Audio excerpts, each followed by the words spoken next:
going on, ladies and gentlemen? Welcome back to the channel. I do hope you're doing well. Thank you for stopping by. My name is Paul. This is the Leeds Therapy, and it genuinely looks like we are going to need a lot of therapy moving forwards.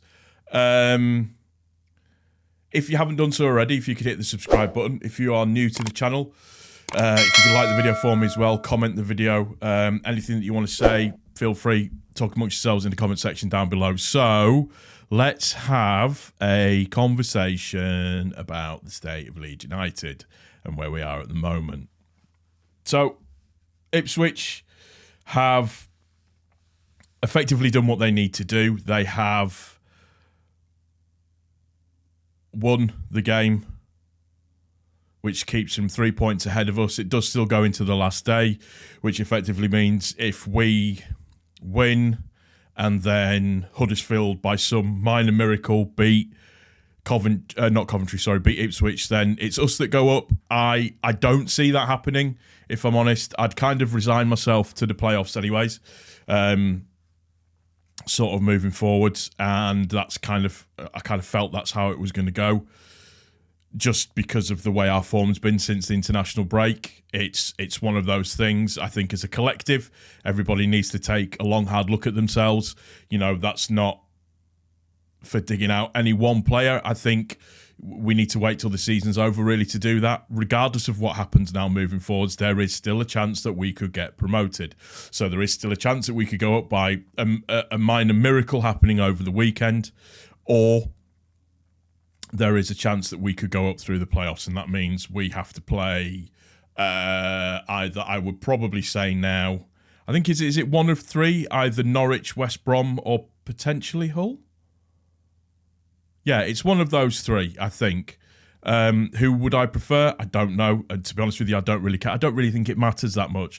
I think even with confidence might be a little bit shot in terms of the squad at the moment, but overall, there's still, like I said, a good chance that we could get to the final. There is always this chance. There's always the land of hope and opportunity, as I like to call it. There's always, you know, that's going to be there, and it's going to work out quite well. And I said it before, and I will say it again. Congratulations to Leicester. The shithousery has been funny. It's been deserved. Although I think at your own awards ceremony, singing Leeds are falling apart again is a little bit weird. But, you know, you have to hold your hands up. You have to give it. You have to take it. It's one of those things. Yeah, you have to take it on the chin. We've given it out. Just enjoy your points deduction when you get into the Premiership. No, we don't know what's going to happen with that yet. You know, and what can you say about Ipswich? Phenomenal. Potentially back-to-back promotions. That is ridiculous. What McKenna's done with that squad is ridiculous.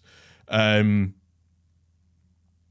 funny because X or Twitter or whatever you want to call it was just awash with defeatism last night, and everybody wanting Farke sacked, everybody wanting this person sacked, everybody wanting that person sacked, everybody not good enough. At the end of the day, any other given regular season, we go up with the points that we've got. That's just one of those things. We are one win away from matching the points tally that we went up as champions with under Bielsa. And, you know, let's not forget that under Bielsa, that first year, we fell short against Derby. And then we went on to go and do great things in the second year. Now, I know there's a lot of people talking about the 70 million quid that we have to find from somewhere, and just, you know, slow your roll on that one a little bit, because there's still the money from Adams to come through. There's still the money from Cine to come through. There is also probably likely to be a mass exodus of players. So Rocker, Aronson, and some other people as well that are going to be gone. So there's still money to come through from that as well. So from what I can remember it being, it was always a 2-year plan for us to get back to the Premiership. Should we get up in the first season? Fantastic. Really, really good. And it's a phenomenal bonus for it. But it's that 2-year plan. And if I'm being 100% honest, do I think Farke is the right person to do it? Yep, I do.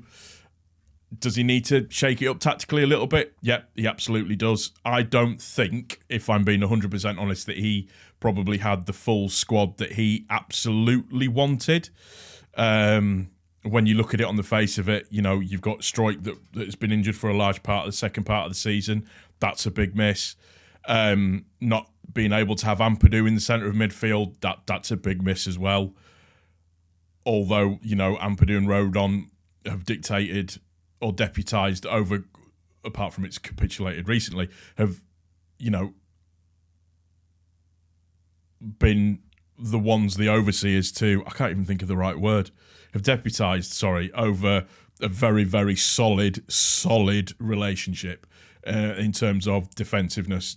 They both shit the bed a little bit, for want of a better phrase, in the last game against QPR. Yes, it's been depressing. Yes, it's been off and awkward and everything and stuff like that. But, as I said, there might be some additions and changes that need to happen. There will be players that leave in the summer. We have to get used to that. We're in the Championship. We're not in the Premier League. Given the fact that Arne Slot's going to Liverpool, I would probably say that would mean that Somerville is going to Liverpool in the summer, pretty much. Nonto will be gone in the summer as well. I don't see Rutter leaving. I just don't. I don't see that actually happening. Archie Gray will stick on probably for another season at the very, very least. But the time for breaking it down in terms of if we don't go up, what went wrong, and everything else that goes with it as well, that's for another day. But in terms of my timeline, it's just horrific. Just seeing just the dogs abuse and name calling and it just makes me laugh. And this is a thing that I always say.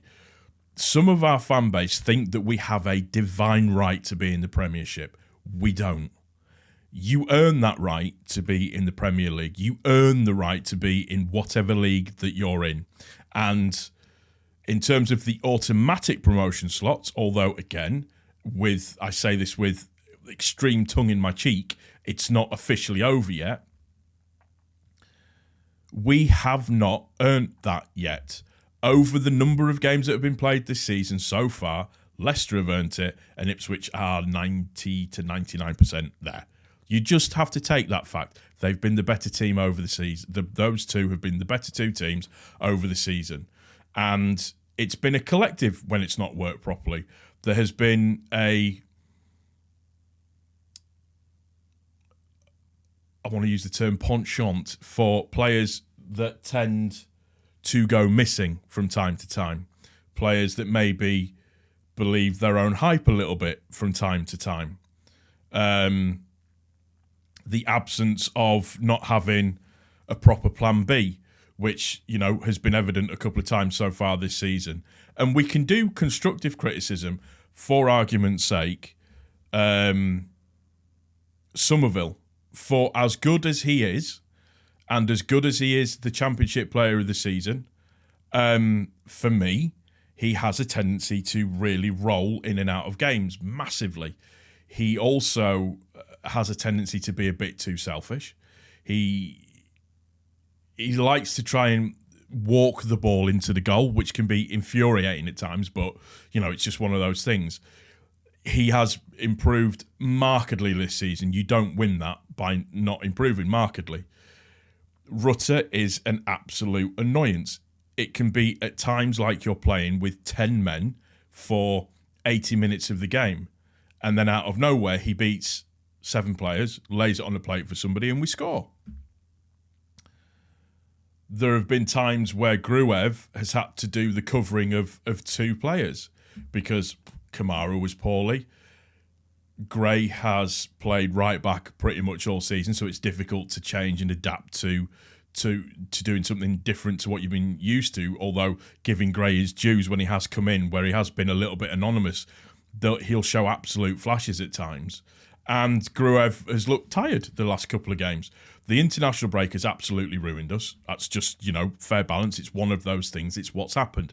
We have to pick ourselves up and dust ourselves off. We need to, regardless, we need to win the last game of the season. End of story. No ifs, ands and buts about it. We need to win the last game of the season at home. It's not even up for debate. That's just what we need to do. And then we need to go to the playoffs and we need to get to the final. And what we need to do is to support the players. And just that, it's that funny thing of, Yeah, we've had a bit of a giggle at Leicester because they don't quite grasp the concept of I predict a riot and the fact that we sing that at every home game. But, you can't sit there and have a go at somebody for giving it back, for want of a better phrase, when you're reposting stuff about them.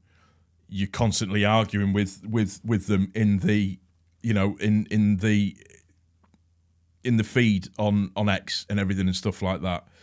And just accept it. They've been promoted. They're champions. That's what you have to do. At the time when the chips were down, we just didn't perform. It's that simple. We just didn't perform. It's that simple. Will we get it right in the playoffs? Who knows? Who knows? But we have to support the boys. Some of the so-called fans that I see on Twitter saying that they want Farke sacked. And listen, I still don't think that people understand the absolute shit show that Farke inherited at the start of the season. And I still don't think people understand what he's had to do behind the scenes to galvanise the squad and to bring the squad together. Because for as much as Somerville, Leeds United player, doing really, really well, we're really appreciative of his efforts in anything. You can't say it for certain, but we know how agents work. He's probably had to do work to make sure that his head's not turned. He's probably had to do, we know he had to do a lot of work with Nonto, and the way that he treated Nonto was fantastic in terms of how he brought that back round again.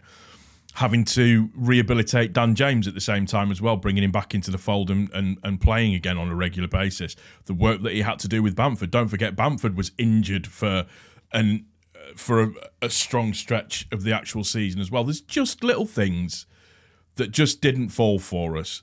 And then there's times when the players didn't show up.